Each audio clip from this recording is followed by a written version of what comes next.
नमस्कार, मैं हूं दीपाली राणा, आप देख रहे हैं शेर बाजार लाइव और मैं हूं डिम्पी कालरा। तो आज का सेशन भी इंडेक्स के लिहाज से शायद बड़ा मोमेंटम ना हो। कल भी हमने आपके सामने एक लेवल रखा था, हेमंत ठकराल से भी लगातार बातचीत हो रही थी 9080 और कल दिन भर बच गया और 91 के ऊपर हमको क्लोजिंग भी मिल गई। आज भी आप यही लेवल रखें।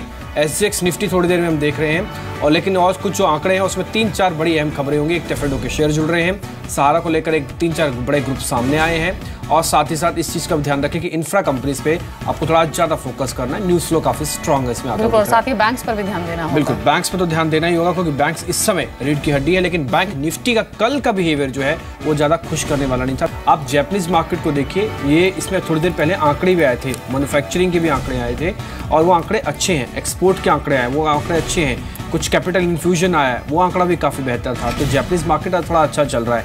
इसके अलावा सिर्फ एक शंघाई का बाजार ही देख लीजिए, हल्का जो कमजोरी में, ये तो ज़्यादातर एशियन मार्केट इस समय ठीक है। थोड़ी देर में संदीप से हम समझेंगे कि इसके अलावा और क्या ट्रिगर है ग्लोबल मार्केट से। लेकिन आज का आउटलुक भी एक बार देख लेते हैं, बाजार कहाँ पे कैसे किस रेंज में आज रह सकता है, कैसे चल सकता है। आज के कुछ एक इंपॉर्टेंट पॉइंट्स, उसमें पहला ग्लोबल संकेत हमको मिले जुले मिल रहे हैं। संदीप थोड़ी और बारीकी हमको बता देंगे, लेकिन रजत उससे हम पूछेंगे। लेकिन अभी तक के आंकड़ों से ऐसा लग रहा है कि हम मिले जुले हैं। इसके अलावा तिमाही नतीजे इस बार का बहुत फोकस रहने वाला है। अच्छे नंबर्स आए हैं येस बैंक की तरफ से प्रॉफिटेबिलिटी फ्रंट पे और इंडसइंड बैंक के भी कल थोड़ा रिएक्शन हमने देखा। 3 कंपनीज के आज नंबर्स आने हैं। HDFC ACC कल नंबर उतार देगा, तो उस पर आप थोड़ा ध्यान रखें। इंडेक्स ऑप्शंस के अंदर 7,500 करोड़ रुपए की खरीदारी है। आप हमारी बात समझ लीजिए, 9,000 92 20 50 जिस रेंज को ब्रेकआउट करेगा ना, आप बाजार कम से कम 200 पॉइंट चलेगा इस रेंज के ब्रेकआउट या ब्रेकडाउन होने पर। ये बात क्लियर हो रही है इंडेक्स ऑप्शंस के आंकड़ों में एकोमुलेशन से। कल का FIs का डाटा ये कहता है कि DIs की तरफ से कल थोड़ी वापस खरीदारी होती हुई दिखी है 525 करोड़ की और FIs ने कल 673 करोड़ का माल बेचा है। तो कुल मिला के 4-5 चीजें जिस पर आपको ध्यान देना है। आज अगर आप कोई स्पेसिफिक चीज ढूंढ रहे हैं तो छोटे और मझोले शेयर के बजाय ना, आज F&O में जो शामिल होने वाले शेयर हैं 16 शेयर हैं, सफिशिएंट है आज काम करने के लिए। एक तो ये शेयर अपने हिस्से में जोड़ लीजिएगा, कुछ कमोडिटीज के शेयर जोड़िए, पेपर के, पल्प के, दूध से, टायर से जुड़ी हुई कंपनीज, इनको भी अपने हिस्से में आप जोड़ सकते हैं। एक बार निफ्टी का आउटलुक भी देख लेते हैं जल्दी से कि निफ्टी इस समय क्या कहती है। आज फिर से निफ्टी का 9080 ही आप सपोर्ट मान के चलें। अगर ये सपोर्ट ब्रेक होता है तो आप जल्दी एवरेज मत कीजिएगा, मेरी रिक्वेस्ट आपसे है। आप तब 9000 के लिए एक बार वेट कर लीजिएगा, हो सकता है आपको एवरेज करने में अच्छा मौका मिल जाए। फिलहाल 9080 आज का इंपॉर्टेंट सपोर्ट है। बाजार रुक गया, चल गया, शॉर्ट कवरिंग दिखाएगा तो 9200 पे आके एक बार रुक सकता है, इसलिए 9180 पे ही सौदे काटना शुरू कर दीजिएगा। कंडीशन अप्लाइड है, बाजार कभी सब कुछ बड़ा करेगा जब ये 9000 के ऊपर रहे या मतलब 9000 के नीचे चला जाए या तो 9200 के ऊपर आ जाए, तभी कुछ बड़ा होगा। टिल इस रेंज के अंदर 200 पॉइंट की रेंज में जो मार्केट कह रहा है वही मान लीजिएगा। कमोडिटी, नतीजों और F&O में आने वाले जो शेयर्स हैं आज के प्ले के लिए सबसे बेहतर है। बैंक निफ्टी 21,450 का सपोर्ट, 21,750 का एक कैप है जिस पे आपको ध्यान रखना है। बिल्कुल। F&O editions, banking stocks, specially आज की आने वाली अर्निंग्स, ये कुछ इंपॉर्टेंट स्टॉक्स रहेंगे जो कि लाइमलाइट में होंगे। इन सब पर बातचीत करेंगे, लेकिन सबसे पहले समझ लेते हैं कि जो विदेशी बाजारों से आज क्यूज मिल रहे हैं वो क्या इंडिकेट कर रहे हैं। न्यूज रूम चलते हैं रजत के पास। गुड मॉर्निंग रजत। यूएस मार्केट्स की तो एक बार फिर से नेगेटिव क्लोजिंग हुई है और 3 सेशंस में 200 अंकों से ज्यादा डाउ जोन्स गिरा है।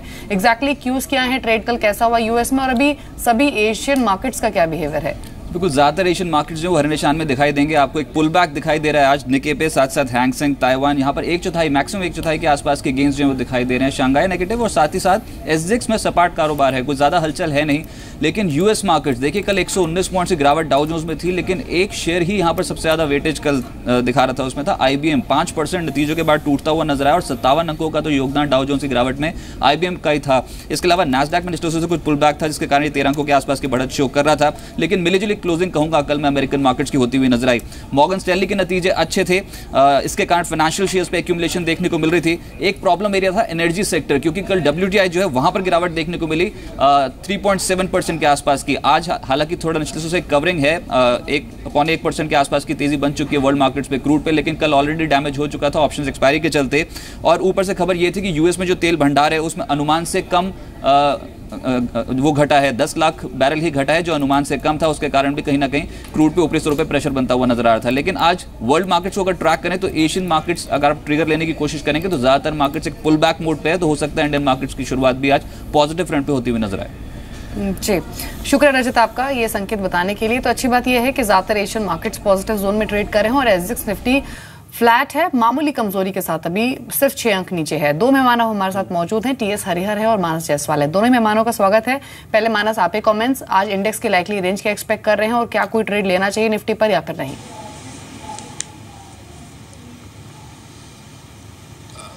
देखिए, 2 दिन पहले जब निफ्टी ने 9120 के लेवल्स को ब्रेक किया और कल पूरा दिन 9120 के लेवल्स के नीचे निकाला, तो मैं समझता हूँ कि अभी बुलिश होने की जरूरत नहीं है। मैं समझता हूँ कॉशियस रहना चाहिए, क्योंकि पैटर्न जो इमीडिएट टर्म ट्रेंड दिखता है चार्ट पे वो थोड़ा सा करेक्टिव दिखता है। मैं समझता हूँ कि ये करेक्शन थोड़ा सा और डीप होगा, शायद हमें 9000 तक के लेवल्स भी देखने को मिले, जो कि 50 दिनों का मूविंग एवरेज है। तो मेरी राय में तो बिल्कुल निफ्टी में एक शॉर्ट कॉल लेना चाहिए। स्टॉप लॉसेस 9150 के ऊपर रखें और अपने टारगेट 9000 के आसपास रख के चलें। ठीक है मानस, वही बात कह रहे हैं जो भी हमने आपके सामने रखी कि अभी थोड़ी सावधानी बरतिए। अभी 9000 9200 के ऊपर 2 दिन बाजार को आने दीजिए, या तो 9000 आ जाए या तो 9200 आ जाए। ये जो बीच में झूल रहा है ना बाजार, ये कॉशियस अप्रोच वाला है। हालांकि 91 के आसपास की क्लोजिंग भी ठीक है, जस्टिफाइड है, लेकिन ये बड़े सौदों से आपको बचना चाहिए। जो है उसी को पहले बचाइए, पैसा बाद में भी कमाया जा सकता है बाजार से। अभी बचाने की हवा चल रही है बाजार के अंदर। हरी इस बीच मेरे साथ जुड़ चुके हैं। हरी, शुक्रिया समय देने के लिए। इन्फोसिस के नंबर्स देख लिए सर हमने, टीसीएस के नंबर्स देख लिए, कल एक येस बैंक के भी नंबर्स आए, इंडसइंड बैंक के भी नंबर आ गए। 4 बड़े कंपनीज के नंबर्स ऑल टुगेदर आप देख चुके हैं, यानी कि स्टार्ट तुम कर चुके हैं इस क्वार्टरली नंबर्स का। अभी तक बाजार के रिदम को, इन नंबर्स को कैलकुलेट करके कहीं पर भी आपके डर का लेवल बढ़ा है या फिर जस का तस है या फिर ठीक है अभी और नंबर्स देखना चाहते हैं आप? नहीं, आईटी पे शायद थोड़ा डिसअपॉइंटमेंट था, खास करके इन्फोसिस पे, पर आई थिंक वो तो वाजिब है, एक्सपेक्ट किया हुआ था, उसमें कोई सरप्राइज की बात तो है नहीं, तो I think that is purely normal. जहाँ तक कल के 2 बैंक्स के नतीजों का सवाल है, आई थिंक अच्छी बात यह है कि दोनों ने अच्छा ग्रोथ दिखाई। इंडसइंड ने आई थिंक अराउंड 21% ग्रोथ दिखाया और येस बैंक ने अबाउट 30% ग्रोथ दिखाया। तो इन टर्म्स ऑफ ग्रोथ मेरे ख्याल से मोमेंटम जारी है। The only concern is that जो येस बैंक के एनपीएस है वो 0.76 से 1.52% हुए, इसका मतलब एनपीएस रफली डबल हुआ है। पर हमारा मानना है कि ये जो एनपीएस हुआ है, this is largely on account of the demonetisation, और एक बार डिमोनेटाइजेशन का इफेक्ट चला जाएगा तो I think NPS should come back to below the 1% mark. तो मेरे ख्याल से private banks, I would say broadly they are satisfactory and encouraging. IT थोड़ा डिस्करेजिंग रहा है अब तक के लिए। ठीक है, आईटी कुल मिलाकर अब तक डिस्करेजिंग है। हालांकि आज हम एक खास पेशकश भी लेके आएंगे जिसमें आप छोटी आईटी कंपनीज और बड़ी आईटी कंपनीज के बीच में मुकाबला होगा, क्योंकि आज माइंडट्री के भी नंबर्स आ जाएंगे। 2 बड़ी कंपनीज के आ चुके हैं। एक हम पोल भी आपके सामने लेके आएंगे जिसमें 9000 और 92 के बीच का जो आपके मन में कंफ्यूजन है ना, ये कंफ्यूजन को दूर करने की वजह हम बताएंगे कि अगर कंफ्यूजन है इसको दूर कैसे आप कर सकते हैं। 3-3 पॉइंट्स के साथ ये पोल भी उतरेगा। फिलहाल कुछ एक ऐसे स्टॉक्स देख लेंगे जहां पे आज अच्छा मोमेंटम देखने को मिल रहा है, लेकिन उससे पहले एक बार डेरिवेटिव्स का आंकड़ा भी देखिए। मैं सिर्फ 3 चीजें आपके सामने ज्यादा फोकस के हिसाब से रखना चाहूंगा। पहला, एक तो इंडेक्स के जो एफआईज का काम काज हो रहा है एफ एंड ओ के अंदर, ऑप्शंस के अंदर कल फिर से 800+ करोड़ की खरीदारी हुई है। यह आंकड़ा बढ़कर अब 7500 करोड़ का हो चुका है। और आप ये बात समझ लीजिए, अगर रेंज ब्रेकआउट हुआ ना तो मानस की बात सच हो सकती है कि 9000 के नीचे हो सकता है हम 8800 चले जाए और 9250 के ऊपर हो सकता है हम 9400 भी आ जाए। लेकिन टिल ये रेंज के अंदर आपको कॉशियस होना होगा। कल इंडेक्स फ्यूचर्स के अंदर थोड़ी बिकवाली का क्वांटम बढ़ गया, परसों तक 200 था, कल 1000 आ गया, लेकिन ये ज्यादा की चिंता की बात नहीं है। इस तरह का मूव टिपिकली एफआईज का मिलता है एफ&ओ के अंदर। तो लेकिन हाँ, इंडेक्स ऑप्शन के अंदर जो पाइलिंग हो रही है ये मेरे लिए ज्यादा इंपॉर्टेंट है। अब दूसरी इंपॉर्टेंट बात, आप इंडेक्स के फ्यूचर्स के अंदर आइए। कल निफ्टी आपको दिख रहा होगा कि 91 के आसपास है, हमने दिन भर 9120 के आसपास निकाला, लेकिन कल टिपिकली मार्केट के अंदर थोड़ी सी शॉर्ट कवरिंग आई थी। आप परसों के और कल के बाजार को देखेंगे ना तो 1:45 बजे के बाद का बाजार बिल्कुल उलट दिख गया। कल परसों 1:45 से टूट रहा था, कल 1:45 से चल रहा था। तो कल टिपिकली जो शॉर्ट कवरिंग आई वो 1:45 से आई थी, लेकिन ये ज्यादा इंपॉर्टेंस नहीं रख ली क्योंकि क्वांटम बड़ा नहीं है, बहुत छोटे साइज के साथ शॉर्ट कवरिंग आई थी। इसलिए मार्केट के अंदर आज 9080 की इंपॉर्टेंस फिर से बन गई है। इसलिए लेवल चेंज नहीं किया, बल्कि हमको एसजीएक्स नीचे दिख रहा था, फिर हमने लेवल चेंज नहीं किया। अब आप बैंक निफ्टी एक बार देख लीजिए, 3 दिन से बैंक निफ्टी हमको सपोर्ट कर रहा था। कल टिपिकली ये दोस्त जो था ना निफ्टी का, ये थोड़ा बिछुड़ गया है, लेकिन ये अगर वापस जुड़ जाए ना निफ्टी के साथ तो निफ्टी को फिर से चला देगा। कल इसमें टिपिकली अनवाइंडिंग थी, यही बड़ी वजह थी कि कल हम 9120 के ऊपर निफ्टी को प्लस नहीं करवा पाए, क्योंकि जब तक सरकारी बैंक का सपोर्ट हमारे पास नहीं आ रहा था, अनवाइंडिंग का प्रेशर। आज बैंक निफ्टी में 2 दिन से हम ये कह रहे थे कि ज्यादा सेफ है, लेकिन अब मैं ये नहीं कहूंगा कि सेफ है। अब निफ्टी जैसा ही क्लेवर इसमें भी आ चुका है, आपको सतर्कता इसमें भी अब ज्यादा बरतनी होगी। अब 2-3 जल्दी से F&O के भी डाटा देख लीजिए। 9200 की कॉल और 9000 की पुट, क्योंकि 9000 तक हमको जाना है, ये पुट और कॉल 9200 के ऊपर आना है। फिलहाल ऊपर आने के चांसेस थोड़े कम लग रहे हैं, क्योंकि अनवाइंडिंग अभी भी देखने को मिल रही है। बाजार को जोर लगाना पड़ेगा, शॉर्ट कवरिंग का एक्सट्रीम जोर लगाना पड़ेगा, तब हमको 9200 के ऊपर का दिखेगा निफ्टी। ये निफ्टी पे आप राय समझिए। दूसरा, 9000 के हम टूट जाएंगे, आ जाएंगे नीचे। फिलहाल थोड़ा सा लगता है कि रुक जाना चाहिए एक बार पहले 9080 ब्रेक हो जाए, फिर ये सोच अपनी बनाइएगा कि हमको 9000 भी मिल जाएगा लेवल।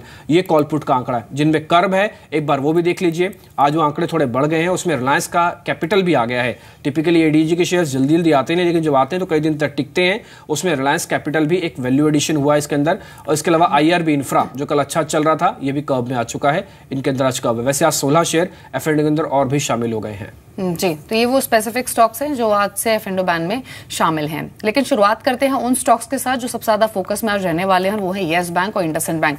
इंडसइंड बैंक के नंबर्स हालांकि मार्केट आज के दौरान ही आ गए थे, तो पहले येस बैंक पर चर्चा कर लेते हैं।